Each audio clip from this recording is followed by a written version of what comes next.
Hey, what's going on, guys? Mush back at it with another video. Got a couple of things to talk about in today's video, including the Epic Games Store continuing to make moves. However, this time in a positive sense, they're not going with some exclusive agreement. They've already got a bunch of those, and I'm sure more are to come. However, they've added a Steam-style refund policy, and that's something I think gamers want to see in every PC game store, and now Epic Games is adding that in. Currently, it's not quite as good as Steam's, but it's definitely gonna get there. We'll talk about that. Also, gotta talk about Amazon reportedly wanting to get into video game streaming as a service, and supposedly this will come sometime in 2020, and I want to give you guys my thoughts on video game streaming as a whole, and why I don't think the world is really ready for that, not now and not anytime soon. I know everybody and their mother in the video game industry is trying to get into that. However, I just don't think the infrastructure is there for it to be accessible for the large majority of us. Also, the Resident Evil 2 OneShot Demo did drop on PC. I played it and I absolutely loved it. However, it did have a 30-minute window, and coming from someone that doesn't really remember Resident Evil 2 back on the PS1, I wasn't one of those people that played the game multiple times over and over again and remember the layout of the game. That 30-minute time limitation was a problem, but somebody made a trainer and you can bypass that. Want to talk about the demo, and yes, after playing that demo, my expectations and anticipation for that game went sky high. More on that in a little bit. First, let's talk about the Epic Games Store. It's continuing to make moves. Yes, some of the moves that they're making aren't that great. We know titles like The Division 2 are going to be exclusive to the Epic Games Store. That title in particular is going to be on the Epic Store and Uplay. Ubisoft games used to come to Steam as well, but Ubisoft is going to make a couple of games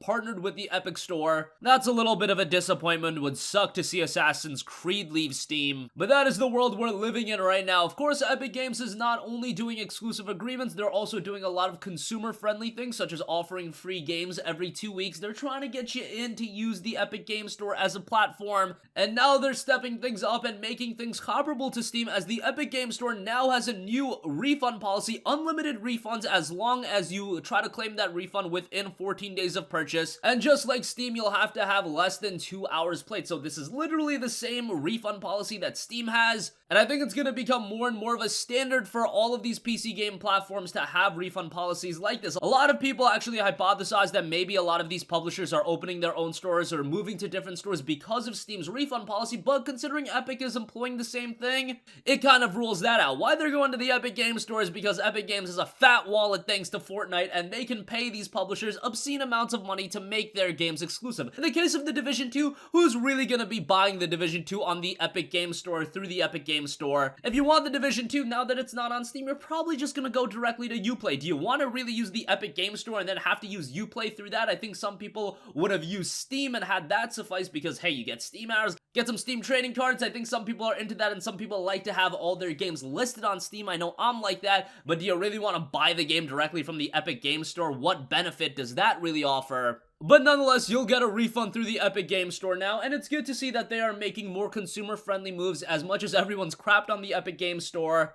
Hey, for the developers and publishers, this is the best case scenario. They now have more places to go, they can sign better agreements, it's gonna make Steam more competitive, and while this might not be best case scenario for the consumer, and even for the consumer, we're getting some nice things like some free games along the way. For the developer, this is absolutely awesome because you see smaller studios like a Supergiant Games make a deal with the Epic Games Store. Honestly, I don't see many people jumping on over to the Epic Games Store, and if it comes to a point where releasing your game exclusively to the Epic Games Store, yes, they're gonna offer you a fat check from the get-go, but then your game's visibility goes down a lot. That would be an issue, but right now I think Epic is doing everything right, so let's see how it plays out in 2019. And by the way, the only downer about the refund policy right now in the Epic Games Store is it's not a self-serving application. If you know, over on Steam, you could just click a couple of buttons and refund your game super easily. The refund will come into your account usually within a day or two. With the Epic Games Store right now, you do have to open a ticket to get a refund, but they are going to employ an update soon that'll make it literally the exact same to Steam. So again, the Epic Games Store, for only being out for a little bit, they're moving in the right direction, so we'll see how that plays out this year.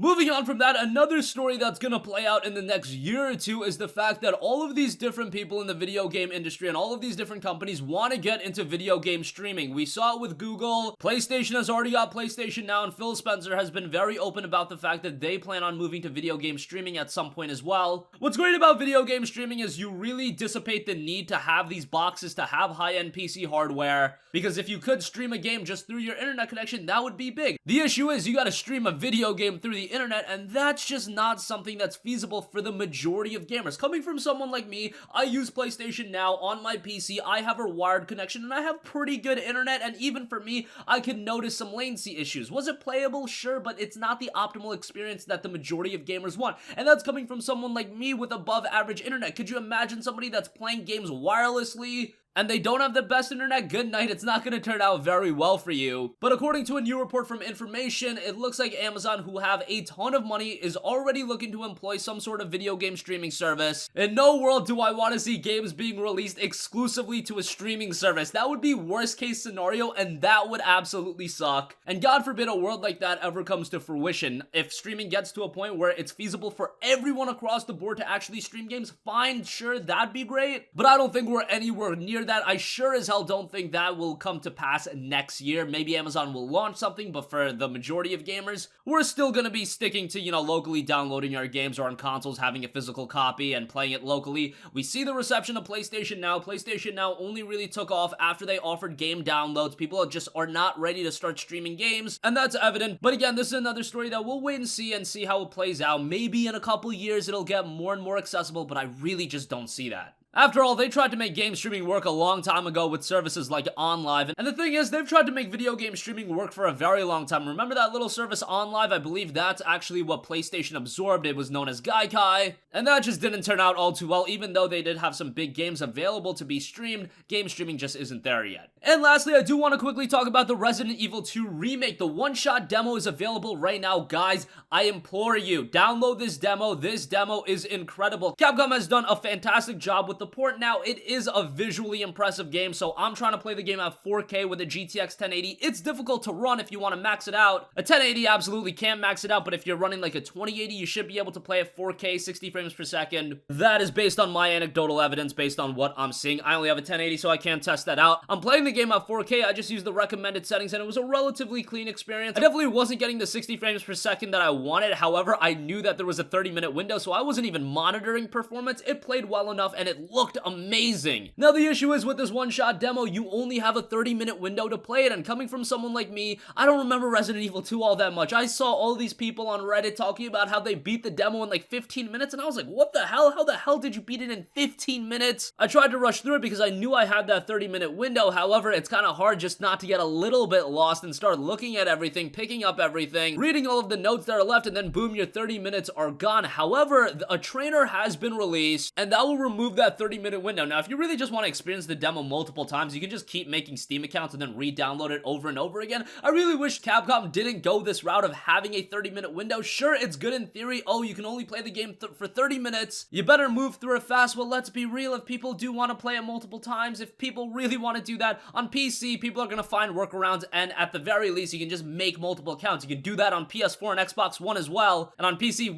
as of recording this video, the demo's been out for maybe 12 hours, and it's already been cracked, and people have removed that 30-minute window. So I'll leave a link to the DSO Gaming article about that if you guys do want to try to remove the 30-minute window. But I have to say, at the very least, download the remakes demo for yourself. Even if you never played Resident Evil, even if you're not super into survival horror games, if you're not super into horror games, alright, maybe then. This game definitely brings that emphasis of horror there, and there were some times that I even jumped out of my seat a little bit, but it's a tremendous game, and at the very least, visually, the game is wonderful, especially if you have a high-end PC. Playing this game at 4K, get some good settings out of it, and it looks tremendous. And by the way, a lot of AMD video cards right now are coming with this game as one of the options. If you pick up a GPU like an RX 580, you can pick among the Division 2, Devil May Cry 5, and the Resident Evil 2 remake. And I think after playing through that demo, a lot of you guys will be sold on it. So again, you can break that 30-minute window. For me, I already played my 30 minutes. Hey, the game's out on January 25th. I'm already completely sold on it. I don't really need to break that 30-minute window. I'll play it when it comes out. But for those of you that need to be sold on the game and you don't want that time constriction, an easy way to bypass it in the description box below. That's gonna conclude this video, guys. As always, let me know your thoughts in the comment section down below. What do you think about Epic Games making some moves with their store? And now they've got a refund policy very similar to Steam. I and many other people were thinking that, hey, maybe all of these publishers are moving moving to the Epic Store because of the refund policy on Steam, but they've got the same refund policy, so it looks like it's just the fact that Epic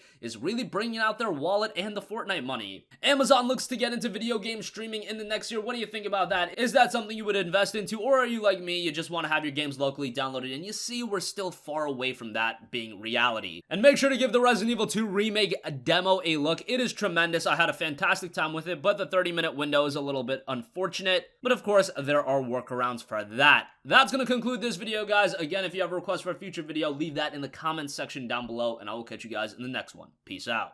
Hey, what's going on, guys? Mush here again. Hope you enjoyed the video. As you guys might know, YouTube's notification system is sometimes a little bit wonky, even if you're subscribed to the channel. Maybe you're not abundantly aware that I uploaded a video. To remedy that situation, make sure you hit the bell notification button. This way, whenever I upload a new video, and I try to upload as consistently as possible, you will be notified directly of the upload, and you can watch it as soon as it goes live. I would really appreciate if you guys hit that button so you can stay up to date with all of the content I'm posting. But as always, guys, thanks for watching, and I'll catch you guys in the next one. Peace out.